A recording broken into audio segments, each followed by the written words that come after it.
Hi everyone! Good morning! I'm back again and I will talk about ang mga rason nganong ang mga Pinoy na naa diri sa Amerika di permanente makauli sa Pinas. Number one reason, budget. Why budget? Why kwarta? Kulang ang kwarta. Kaya ngano? Mahal ang pamasahe sa airplane. Mahal ang ticket. Tapos, halimbawa, kung pamilya mo, inahan, amahan, anak, ang pinakaubos nga plane ticket, $500 each per person. O kung halimbawa, upat mo, 2,000 na siya daan. Imagine na, 2,000 na siya daan. Imuhang ticket pa lang ha. Tapos, pag abot nimo sa Pilipinas, imong hotel, budget nimo sa hotel per night. Ang pinaka barato 1,000 plus. Pinaka mahal pindi na kung unsa na imong kung ano diha nga hotel. Mahal ba or barato? But ang pinaka barato 1,000 pesos. Mas pila ka days mo magstay. Tapos pagkaon, budget sa pagkaon. Kung dili mo magstay sa hotel, so magstay mo sa family member ninyo.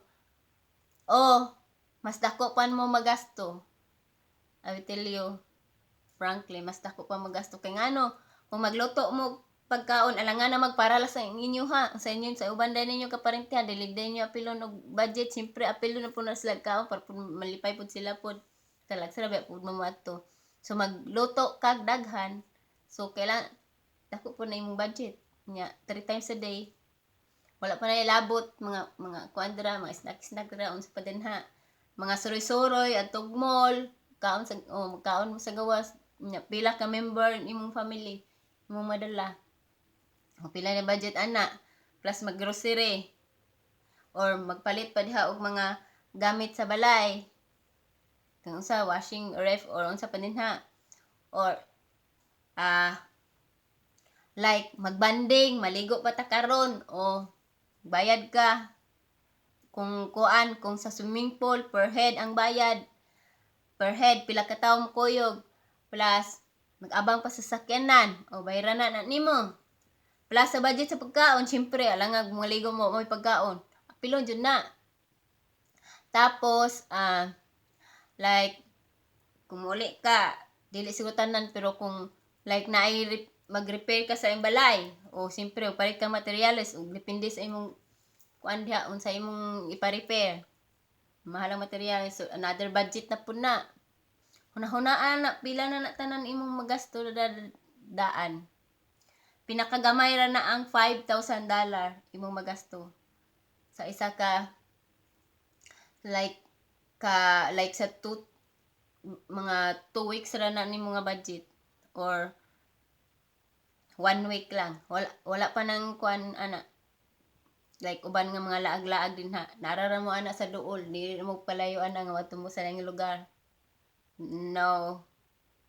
5,000 gamay ra kay na nga kuan gamay ra na siya pinakaubos na siya ni mga budget.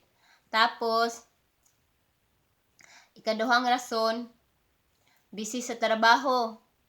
Like limited ra kayo ang imong time nga gihatag sa imong work. So instead og mo ato muli ka sa Pinas, diri na lang ka within sa US na lang ka magbakasyon. Kay doon ra dali ra ka makabalik. Limited ra pud yung time kung ato ka Pinas dili worth imong pag-uli kay gamay ra kayo imong time. Tapos ikatulo why mabinlan sa ilang mga binuhi like sa ilang pets like sa ilang dog or sa ilang cat walay mabinlan kay kung ibili na nimo siya sa pet hotel I will tell you my own experience nako kay naman may iro gamay siya nga iro og ang iyang pinakaubos nga rate $35 a day. So $35 times pila mo ka days nga mag-spend sa iyong bakasyon sa Pilipinas, pag uli nimo muna siya imong bayaran plus tax. Sa amo sa ako lang experience 2 weeks, 700 almost 800 ang mabayaran. Imagine na mura na gamay nga iro. Og depende sa kagamyon sa imong iro, kadak-on.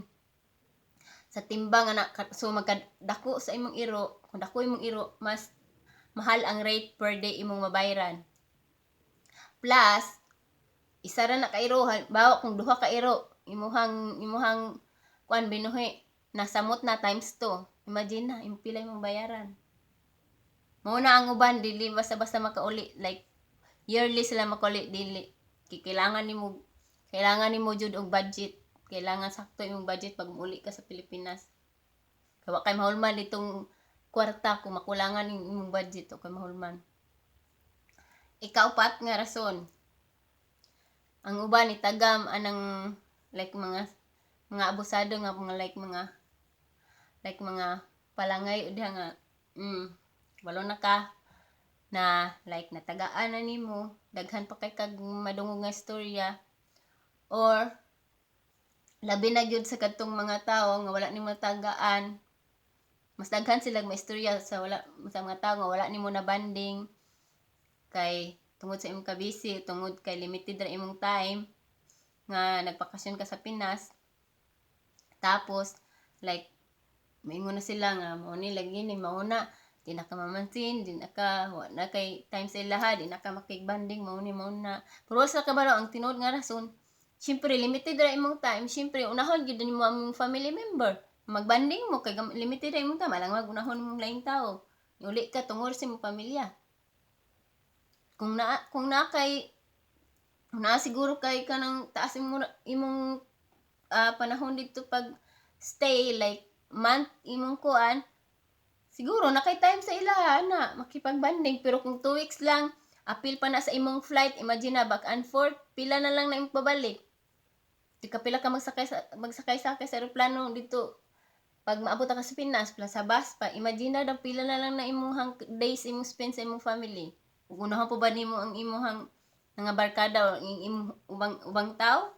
Syempre, unahan jud mo imong pamilya. Diba? Og sa mao na siya ang upat nga rason ngano ang mga taga Amerika nga dili sila makauli permanente tungod ani nga mga rason. I hope guys na amoy na learn sa akong gipang istorya. And please don't forget to subscribe, like and share or make any comments. Thank you very much for watching. God bless everyone. I love you. Bye-bye. Have a nice day.